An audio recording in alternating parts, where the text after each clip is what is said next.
So yeah, taking a look at the lights that we have here, there are three basic types that we have. We have ellipsoidals, we have Fresnels, and we have scoops. And so if we look at that batten right here, this is going to be where we get most of our lighting for the stage. These are ellipsoidal lights. They are a medium range throw, so we put them about this far back. We don't want to go any farther, just because for them to be optimized, they can only be about a mid-range away for it to splash the light on the stage as it is.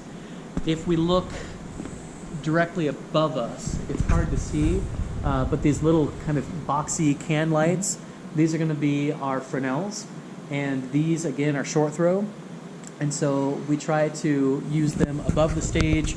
They're just going to be a very short cast, and so they actually are more effective when they're closer to the subject. And back here,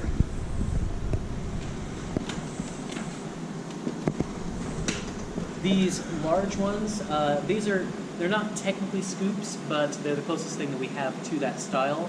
These are just going to be large general wash lights.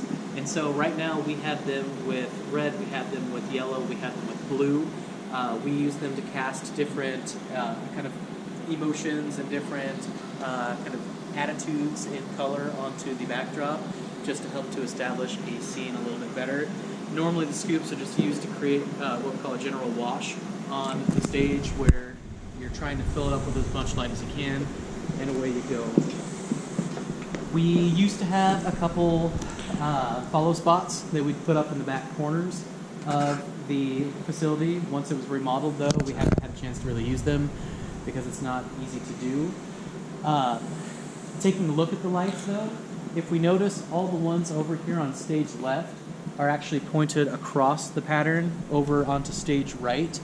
Whenever you're setting up light like this, you want to throw it in a cross pattern, because as it hits the subject, it's going to throw the shadows up and into the wings. And so you're not going to cast giant shadows right behind you.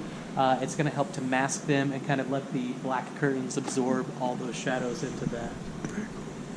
Other than that, we have 3 stage mics that we can see just kind of hanging up, one center stage, one stage right, one stage left.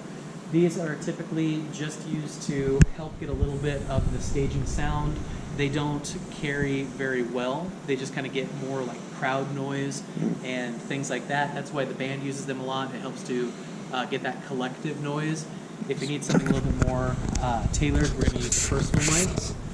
And the mics themselves are run from the sound booth up there on the sound board. And I can show you how to do that probably in the next time.